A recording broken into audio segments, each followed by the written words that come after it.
Now, on 105.9 FM and streaming worldwide on the WMAL app. O'Connor and Company.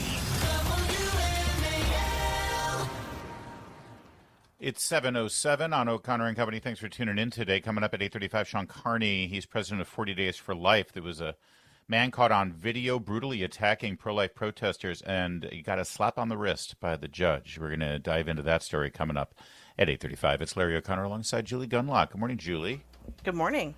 Joining us right now, as he does every Monday at this time, the former U.S. Attorney for the District of Columbia, legal analyst Joe diGenova. Good morning, Joe. Good morning. Where to begin? I think I'd like to start with today's press conference. The president at 10 a.m.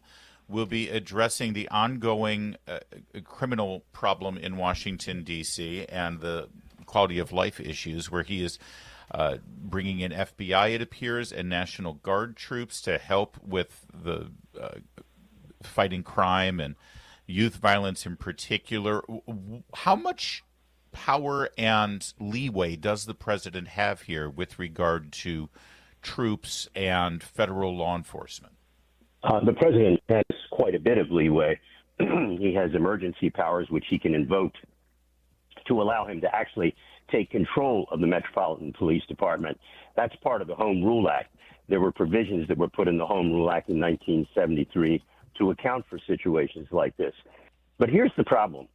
The problem is a mayor and a city council who really don't want Donald Trump to be president. There's nothing they can do about it. And now they're trying to figure out a way to accommodate him without harming home rule.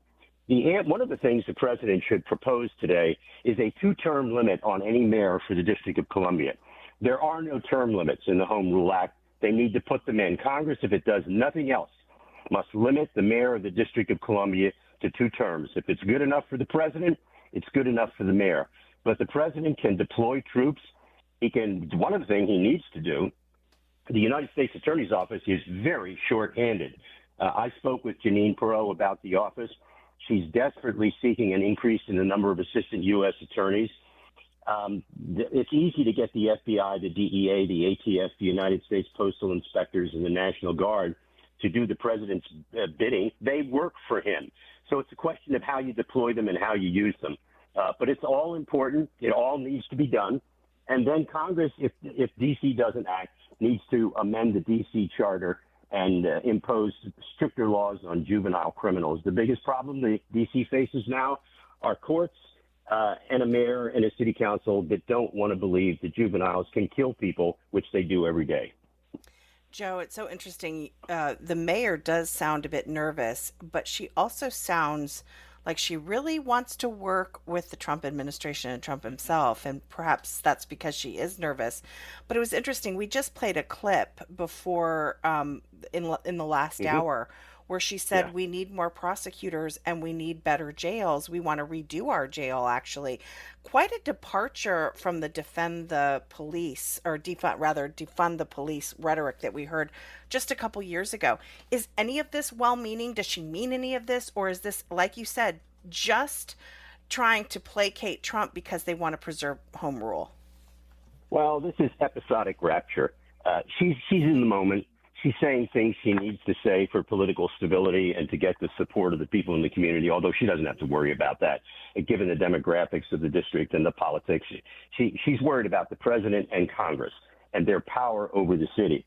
The bottom line is that she's saying the things she thinks need to be said that will placate the president. She knows that the president has vast power and can do things to make things better, and yet at the same time make her look impotent. I do not trust Mayor Bowser. I think she's a total phony. She says what she has to say in any given moment. I remember when I was the U.S. attorney, I had to deal with Marion Barry. At least I knew what he was like. I understood him. I knew that he was completely dishonest and unreliable and a disaster for the city. But in her case, you have this pretense of the school marm, and it's nonsense. And as I said, if the president wants to do something really nice, he can put a 2-term limit on the mayor of the District of Columbia and have Congress enact it. Let's get an update here on the Russiagate story, Joe. If you could, just because we've been covering it so much, I feel like you and I have been talking about this literally for 10 years, and we keep getting new releases, new declassifications. But I often hear people in the media on CNN or the broadcast network say, "Oh, sure, we see all of that, but where's the crime? Where's the crime?"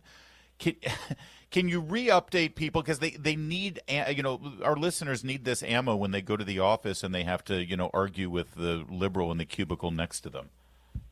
Well, first of all, the fact that people are frustrated is understandable, because these crimes have been sitting around in plain view since 2016. Those of us who understood this, who were former prosecutors, started analyzing the situation involving the president right at that time and told the public here on WMAL, on your show, that the president was the victim of a conspiracy to deny him his civil rights. These are the old post-Civil War laws designed to rein in the Ku Klux Klan. I had a speech I used to give right after all this started in 2016, and it began this way. The FBI used to spy on the Russians. This time, they spied on us. And that's exactly what happened. James Comey and others conducted a conspiracy with Brennan Clapper, Barack Obama, and all people in the Justice Department to deny Donald Trump his civil rights as a candidate, as a president-elect, and as president of the United States. There is simply no doubt, I underscore no doubt, that the president was the victim of criminal activity by people in the FBI, the DOJ, the CIA, and other government agencies, as well as private citizens. I think people need to be paid very close attention to Hillary Clinton's role in this, and that of Robbie Mook and a bunch of other people. Just go back and pick up one of the early books called Shattered. Yes. It was the first book that came out about the Hillary Clinton campaign. And in it, they describe a meeting where Robbie Mook and Clinton and others describe how they're going to try and cover up the email scandal and the loss in the election by claiming that Donald Trump falsely was an asset of the Russian government. This has been around for everyone to see. And for people who go into their offices and people deny this, tell them to pick up a book and read once in a while. Thank you. Yeah, I talk about that all the time. It's right there in that book, Shattered, where they have a meeting right after the loss, and they're like, "Oh, how are we going to explain how we lost this guy?" And they immediately said, "Well, Russia. We're just going to blame Russia." And boy, I mean, again, the media can pick up on it fine. But suddenly the president of the United States telling his intelligence community to basically run with that and dismiss the actual intelligence that suggested that Putin didn't give a hoot who won the election. But suddenly the narrative was Trump was Putin's puppet. Well, and absolutely. And people have to remember this is very serious. Barack Obama supercharged the Russia hoax conspiracy in the Oval Offices on a direct order right after the election to supercharge a fake intelligence community assessment of the election. Barack Obama, first of all, he doesn't have immunity for everything. Let's remember what Barack Obama has immunity for. He has absolute immunity for core functions of the presidency. He has presumptive immunity for other official acts, and he has no immunity for private acts. The question of whether or not, when a president of the United States, Barack Obama, tells people he wants to redo an intelligence community assessment in order to change the result, not find out what was going on, but change the result to smear an incoming president, that is not an official act. It is not a core act. But even if he gets a ruling that he was presumptively immune, he has continued, along with others, since he left office, to further this conspiracy to destroy Donald Trump's office. That is still a continuing crime, and Barack Obama is right in the middle of it.